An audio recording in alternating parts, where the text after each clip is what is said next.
안녕하세요. 오늘도 서현살롱을 찾아주셔서 감사합니다.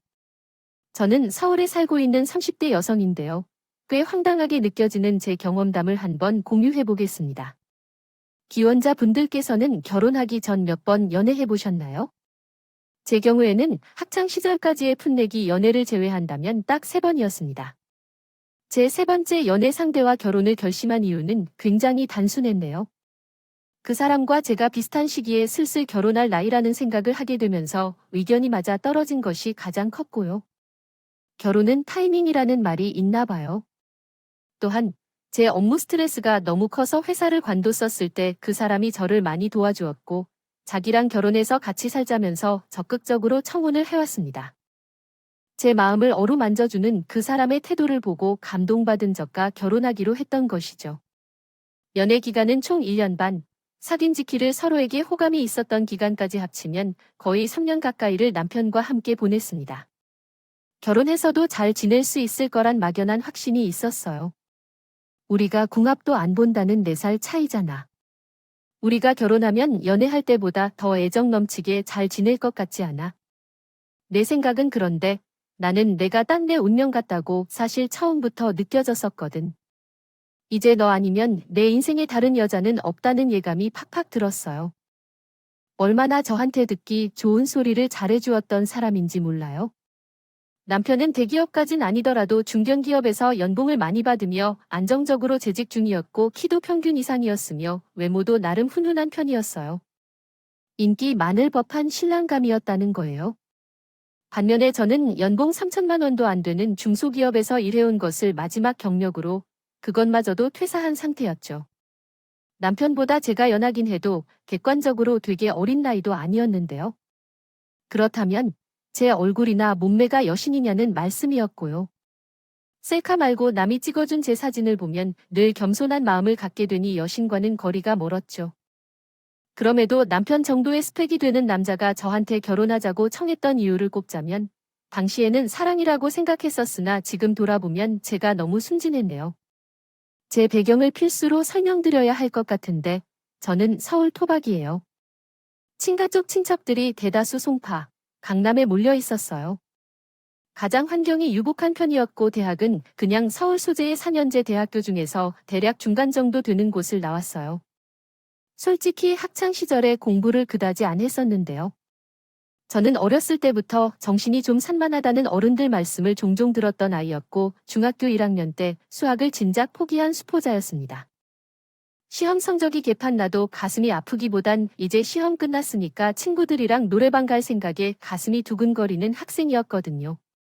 공군머리가 워낙 없었고 그나마 집에서 지원을 열심히 해주었으니 인서울 4년제에 갈 수 있었던 거예요. 대학 가서는 입시와 공부 형태가 달라지니까 어영부영 힘들게 강해진 도를 따라가기 급급했죠. 그런데 3학년이 되니까 저랑 같이 놀러 다니던 친구들이 슬슬 어학원에서 여가 시간을 보내고 자격증 학원에 다니면서 취업 준비에 매진하더라고요. 갑자기 불안해졌던 저는 부모님께 뭐라도 스펙을 쌓고 싶다며 부탁을 드렸어요. 부모님께서는 저를 미국으로 유학 보내주셨죠. 큰 이모께서 미국에 살고 계시기 때문에 그쪽 지역으로 가서 지냈고요. 유학이라고 해봤자 그냥 관광이나 실컷 하면서 다운타운에 있는 어학원에 다니는 게 전부였어요. 그런데 저는 미국 경험을 쌓았으니 제가 대단한 사람이 된 줄 착각했었죠. 한국에 돌아와서 대학을 졸업했는데 취업 시장이 제가 예상했던 것과 많이 다르더군요.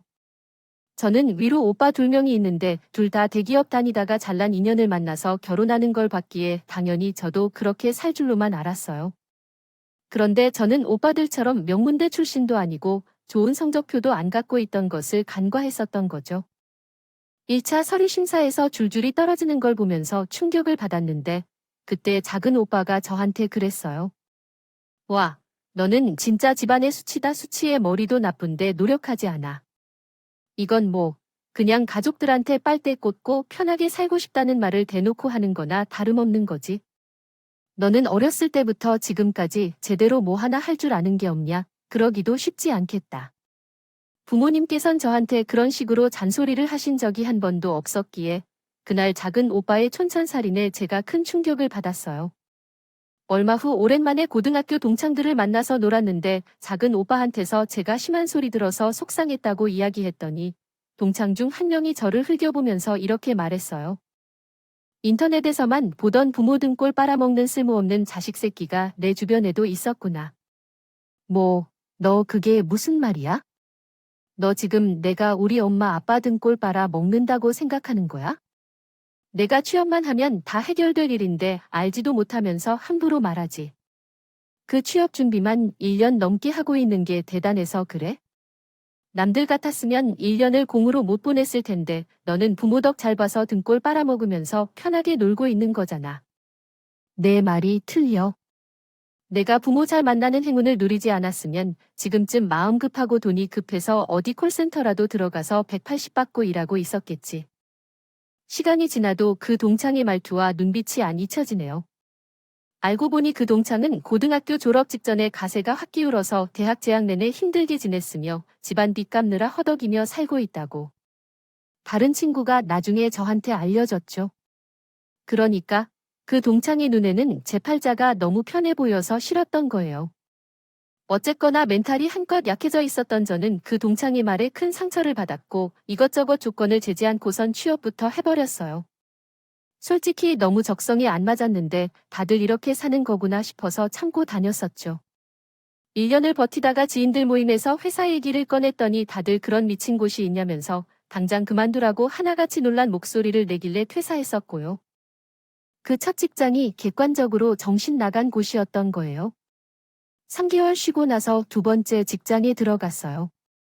정말 불행하게도 입사 2달 만에 회사 전체에서 또라이라고 소문난 상사가 저 있는 부서로 와서 금방 지옥길이 열렸죠. 그래서 거기 다니는 동안 최대한 버틸 만큼 버텼고 스스로에게 당당할 만큼 열심히 일하고 있습니다. 퇴사했다고 자부하는 중이에요. 끝까지 해보는 도중에 퇴사했다는 얘기예요. 퇴사한 뒤에는 남편과 결혼 얘기가 진행되었거든요. 시댁과 내 친정은 사정이 조금 다르더라고요. 시댁은 원래 매우 잘 사는 집안이었답니다. 시아버지는 사업에서 큰 성공을 거두셨고 시어머니는 시할머니와 함께 유명한 쌈밥집을 운영하셨어요. 그 식당은 여전히 현재까지도 운영되고 있어서 얼마나 번영하는지 짐작이 갑니다. 그러나 시댁이 사기당해 몰락하게 되었다고 하더라고요. 시아버지의 사업은 망하고 시할머니는 병으로 쓰러지셨고 시어머니는 사기로 인해 식당을 급히 넘겨야 했다고 하네요. 이렇게 잘 살던 집안이 순식간에 몰락한 일이었어요. 시할머니는 이후 거동을 못하게 된 편마비에 걸려 사망하셨고 시어머니는 그 후 10년 동안 감방에 있었다고 하네요. 남편은 3남매 중 막내였는데 시댁 위기 시절엔 형과 아랫길이 위로를 주곤 했었어요. 시댁이 위태로운 상황에서도 남편과 시어머니는 은퇴 않고 지은 모토로 열심히 살아왔단 게 남편이 마음에 들었던 거로 알고 있어요. 또 잘 살던 집안이 위태로운 데도 있을 때 남 탓하지 않고 세상을 원망하지 않고 조용히 노력하여 살아가겠다는 사람이란 점도 마음에 들었답니다. 저는 집안의 무능한 딸이라는 마음을 감춰왔어요. 성공을 위해 노력하는 사람이 무척 멋있게 보였기 때문이죠. 시누이는 대학생이었는데 시험 기간에 일을 하는 것에 열정적이었어요. 기말고사가 끝나면 방학이기 때문에 마지막 몇 날만큼 열심히 노력하여 좋은 성적을 기원할 거예요. 입사를 희망하는 회사가 있었는데 취업까지 화이팅이래요. 아, 언니는 대학 시절에 열심히 공부 안 했으면서도 말은 잘하시네요. 언니처럼 잘 살아가는 건 참 부럽네요. 나 같으면 이렇게 사는 게 옳은 건가 싶어요. 라는 발언에는 어떤 답변을 해야 할지 당황스러웠어요. 시누이는 말이 너무 우울하고 항상 우울해 보였어요. 어떤 대화를 해도 별로 희망이 없는 대답만 하더라고요. 제가 들은 바로는 서툴기도 했고 긴장되기도 했어요. 남편은 긍정적인 말과 칭찬을 잘해주시는 분이었기 때문에 어쩜 남매가 극과 극인지 생각했어요. 시어머니를 보면 살짝 답을 알 수 있었어요. 아들을 편애하시는 분위기가 보였죠. 특히 남편을 아끼시는 모습이 두드러졌어요. 남편인 아버지께서는 결혼 후 세종시에 거주하시면서 성격이 굉장히 무뚝뚝하셨거든요. 안녕하세요라고 인사해도 놀란 표정만 지으시고 대답은 안 하셨어요. 우리 부모님은 저를 소개할 때 화기애애한 분위기를 만드시지만 시부모님께서는 갑자기 남편을 바라보라고 하면서 신중한 태도를 보였어요. 이어서 제 진면목을 파헤치고 싶다는 뜻을 내비쳤죠. 남편이 거절할 것으로 예상했는데 도예 없이 나가셨어요. 그 후 시부모님과 질답 시간을 가졌죠. 건강이 좋지 않으신 시아버지께서 몹시 기침을 하신 후 저에게 몇 명이나 만나봤냐는 물음을 하셨어요.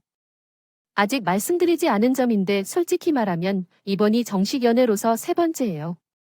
그러자 남편이 깜짝 놀라며 세 번째라면 그럼 두 명이 있었다는 건가? 라며 말씀하셨어요. 저도 그 표현에 놀라 그 말이 막혀버렸죠. 시어머니께서는 입으로는 웃으시지만 눈은 찌푸리시며 여러 가지 사항들을 물어보셨어요.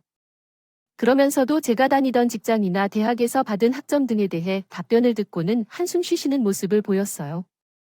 조언은 하고 싶지만 지금 뜻밖의 일이 발생해 당황했어요.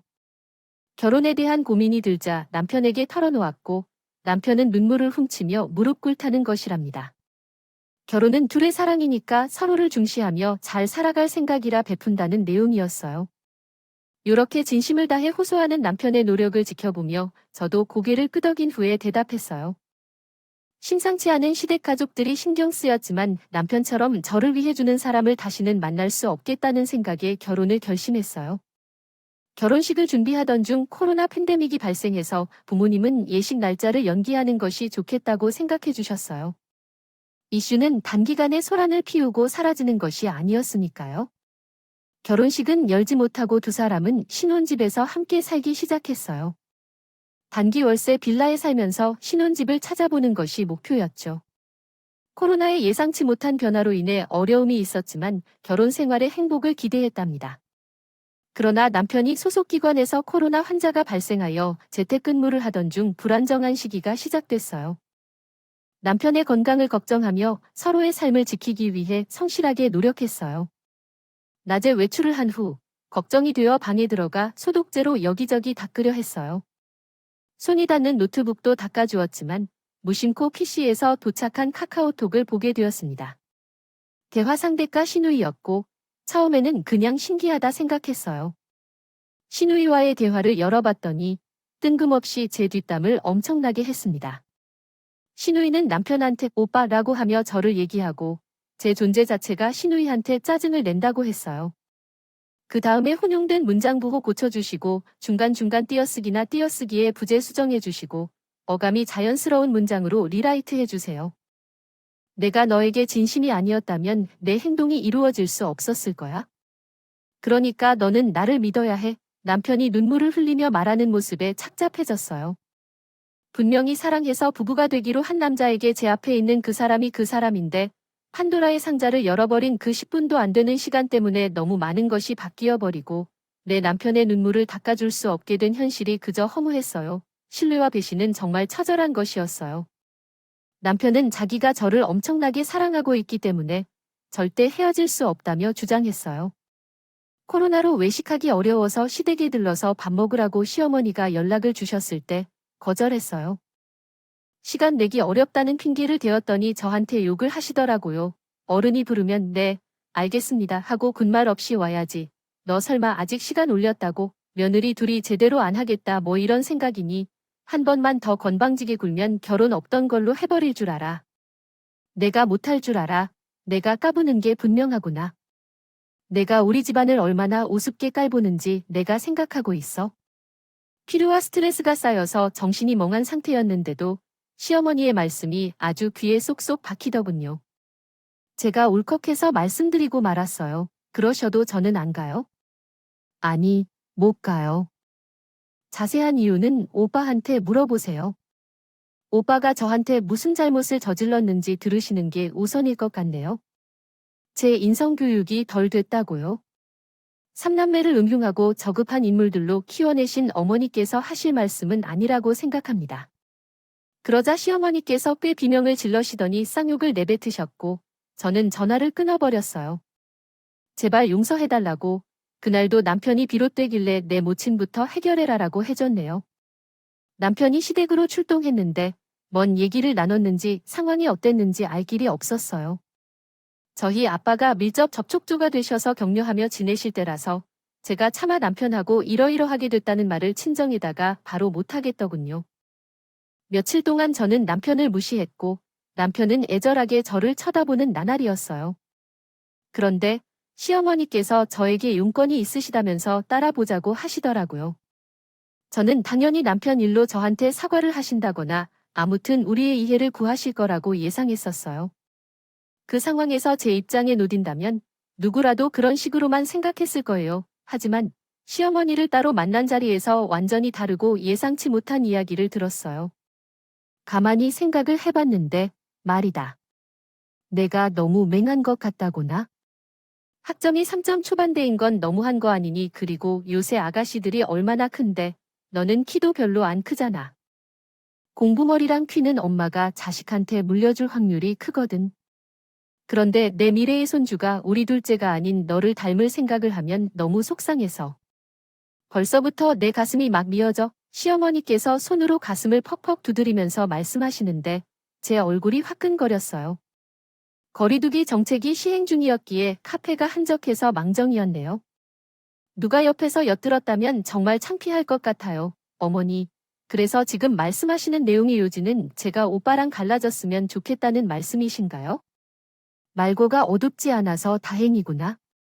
내가 혹시 질척거릴까봐 내가 노파심에 다 일러주는 건데 우리 아들한테 붙여줄 새며느리감은 이미 내가 구해놨다고 해. 너만 얌전히 물러나주면 모두에게 잘된 일이지. 알고 보니까 시어머니께서는 당신의 지인을 통해 괜찮은 여자를 소개받으셨는데 마음에 들었던 모양이었어. 그래서 그 여자를 별의별로 다루셔야 했던 거고.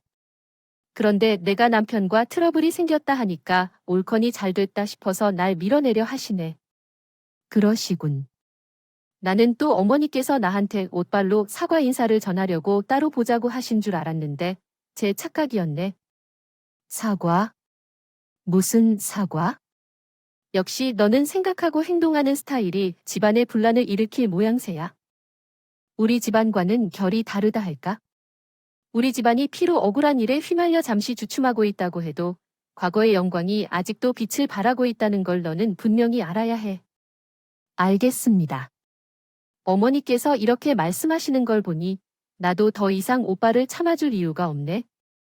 당장 정리할게. 오빠가 나에게 들러붙지 않게 어머니께서 잘 해결해 주셨으면 좋겠어. 당연히 그렇게 해주실 거야. 그래, 너한테 우리 아들을 내주는 거 맞지? 그래도 내가 지금 하는 말투가 영 아니야. 어른들 앞에서 표정 관리를 못하는 걸 보니 기분에 따라 티를 팍팍 내는 스타일이라는 걸 나는 알았어. 어른들 앞에서는 항시 입가의 미소를 부드럽게 머금고 있어야 해. 너는 기분이 안 좋아 보였어. 나의 면전에서 혀를 차시는 시어머니를 보며 내 안에는 미련한 톨이 남지 않기 시작했어. 남편이 나에게 가식이 아니라 진심으로 들었던 순간들이 많았다면 어떡하지?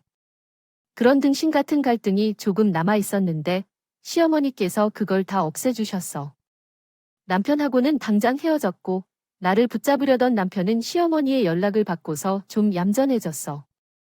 새 여자를 준비했다는 얘기를 들었는지는 궁금치도 않은데. 남남이면서 남편이 남긴 마지막 발언이 정말 대단했어.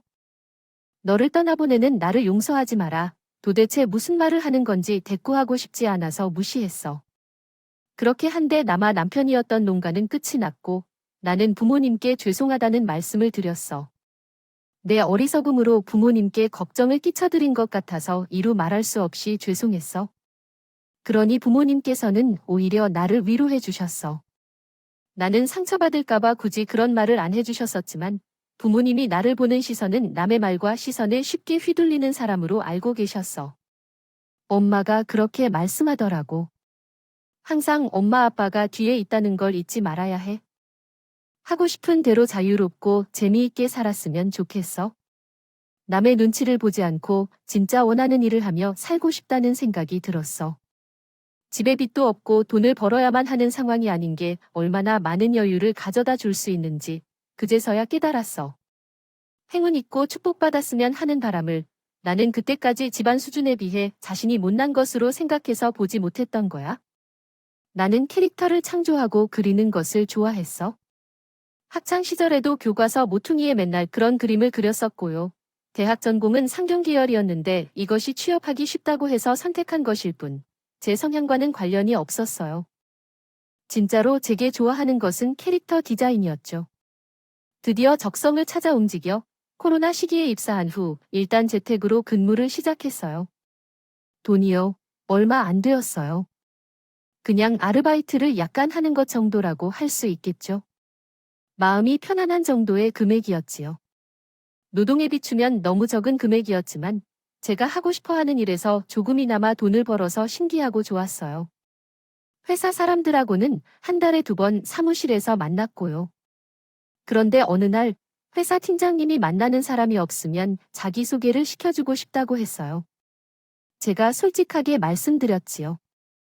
아, 사실 제가 결혼식 직전에 갔다가 어그러진 적이 있어서 누굴 다시 만난다는 것이 어려워요. 그런 일이 있었어요. 제가 소개시켜 주려고 하는 녀석도 자기 여자친구와 양다리를 걸쳐 상처받아 헤어지고 벌써 2년 넘게 연애를 하지 않고 있었어요.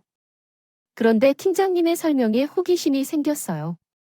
마스크를 벗으면 더 괜찮은 얼굴이라는 얘기를 듣고 나니까 너무 웃겨서 저도 모르게 한번 만나보겠다고 말해버렸어요. 그렇게 만난 인연이 지금의 제 남자친구예요. 저보다 2살 어리지만 생각하는 것은 저보다 성숙한 사람이에요. 같이 있으면 정말 재밌고요. 자기는 누나만 3명 있다고 하길래 제가 장난쳤었어요. 아, 그럼 너랑 결혼은 못하겠다. 시누이만 셋이야. 하나도 힘든데 셋 절대 결혼 못해. 막내 누나만 한국에 있고 큰 누나와 둘째 누나는 미국에 사니까 걱정 하나도 안 해도 돼. 누나 2명은 결혼해서 미국에 있다는 거예요. 무심코 미국 어디에 사느냐고 물었더니 제가 깜짝 놀랐어요. 제 큰 이모가 사시는 지역이었거든요. 한인 사회가 좁다는 걸 저가 잠깐이나마 경험을 통해 알게 되었기 때문에 누나들이 어느 동네쯤에 사는지도 물어봤더니 누나 2명이 사는 동네는 달라도 같은 교회를 다닌다고 하더라고요. 왠지 느낌상 제가 아는 것 같아서 찾아보니까 맞았어요. 심지어 예전에 남자친구가 자기 누나들이 사는 미국으로 놀러 갔을 때 제가 그 동네에 있었던 사실도 알게 됐어요. 남자친구는 그때 걸핏하면 다운타운에 가서 시간을 보냈대요. 저는 그 다운타운에 있는 어학원을 다녔었고 중앙광장에서 샌드위치를 먹는 것을 취미로 했는데 남자친구도 거기 중앙광장에 매일 같이 갔다고 했어요. 우리는 서로의 존재를 그 당시에는 모르고 있었을 뿐 이른바 외국에서 서로 한 날 한 싱글 공간에 여러 차례 있었던 것이었어요. 큰 이모에게 연락해 남자친구 얘기를 했었는데 얼마 후에 큰 이모로부터 연락을 받았는데 알게 되니 큰 이모가 절친한 카센터 주인 부부가 남자친구의 둘째 누나와 가까운 사이라고 했어요. 와, 인연이란 정말 신기한 형태로 얽혀 있다는 생각이 들었어요. 그런 배경을 알게 되니까 남자친구랑 더욱 가까워지고 금세 애틋해졌어요. 우리의 연애가 한창 성장하고 있을 때였죠. 한때는 남편이라고 불러보았던 작가의 근황이 들려왔어요. 저랑 헤어지고 나서 결국 자기 어머니를 통해서 소개받은 거예요. 여자와 사귀었고 상견례까지 다 마쳤지만 헤어졌다더군요. 그 후로 새로 만난 다른 여자와 번갯불에 콩을 구워 먹는 듯한 식으로 결혼했지만 8개월 뒤에 이혼했다. 이쯤 되면 그놈의 특기는 빠른 결혼과 빠른 이혼이 아니었을까 싶었어요. 어쨌든 이혼 소식이 전해졌고 다음 결혼식에 갔던 지인이 조심스레 연락을 해서 이혼 얘기를 알려주었다. 차마 결혼 소식은 전해주지 못했지만 이혼 소식은 알려준다는 설명과 함께 말이었어요. 그렇게 해서 신경을 안 쓰려 했지만 이혼 소식을 듣고 나서 2주 만에 알 수 없는 번호에서 전화가 왔고 받아보니 그놈이었어요. 느낌이 딱 취한 듯했고 너 아직 결혼 안 했구나 라고 내가 미치게 속상해서 술을 좀 마셨다. 역시 너밖에 없었으면서 자기가 판단을 잘못했다는 소리를 실컷 했어요. 어쩌면 내 생각은 왜 그랬지 하는 순간들이 늘 있을 거예요. 내가 그런 순간이었어요. 그놈의 한탄을 들으면서 머릿속으로는 내가 왜 이런 놈을 만났었나에 대한 의문만 가득했어요. 자정을 넘기고 나서 전화해왔든 술 주정 진짜 못했다. 제발 입 다물라고 조용히 사는 너의 사정 전혀 궁금하지 않으니까? 잠깐 나는 너한테 궁금한 게 있어. 내가 얼마 전 얘기를 들은 건데 너 건물주 되는 거래. 그게 사실이야? 정말이야? 그걸 누구한테 들었어? 어느 정도는 사실이야. 나는 크게 티를 안 냈지만 우리 집은 내가 알아둔 것보다 훨씬 잘 사는데. 그게 사실이라고 건물주 린 어이가 없이 서울에 먹거리 있는데 갑자기 너는 왜 그걸 미리 말 안 했어? 그랬다면 내가 안 그랬지? 와, 나 진짜 미쳐버리겠다. 라고 말해도 뭐가 달라지겠어. 내 뒤에서 내가 안 한 것인데 웃긴 년이 있어. 내가 할 말이 있어. 이거 듣고 잘 생각해줘. 내 동생 금방 결혼할 것 같거든. 눈에 가시가 사라졌으니까 나랑 다시 잘해보자. 왜냐하면 내 동생이지만 개념을 워낙 밥 말아 먹은 것임. 이제 걔가 없으니까 장애물을 하나 사라진 거잖아. 내 동생 나이가 몇이든 벌써 결혼이야? 거짓말 안 하는 거야. 진짜야. 망할 기집애가 남자친구 생긴 것 같더니 만난 지 5개월 만에 임신했다고 엊그제 울고불고 집에 와서 난리쳤다. 결혼을 시켜달라고 엄마한테 지랄을 하더라. 잠깐 제 시누이였던 걔가 임신을 해서 한마디로 사고 친 거였던 것임. 심지어 남자 쪽은 아직 군대도 안 간 어린 나이라고 해. 우리 엄마가 골프 아프시다 해서. 이어지는 내용 생략. 돌연 울음소리가 멈추자마자 나는 노래를 흥얼거렸어요. 그 노래는 사랑 노래였는데 듣자마자 진짜 인연을 느낀 것 같아서 소름이 돋았어요. 상대방이 제 이름을 부르며 전화를 걸고 그에게 개사까지 시도하길래 전화를 끊고 번호를 차단했어요. 다행히 상대방은 다시 연락하지 않았어요. 친구에게 그 사람이 몇 번이나 연락했다고 하니 제가 진짜 연애 중인지 아닌지 계속 의심했대요. 자기를 놓아주기 위해 제가 연기를 한 게 아닌지 의심했다고 하더라고요.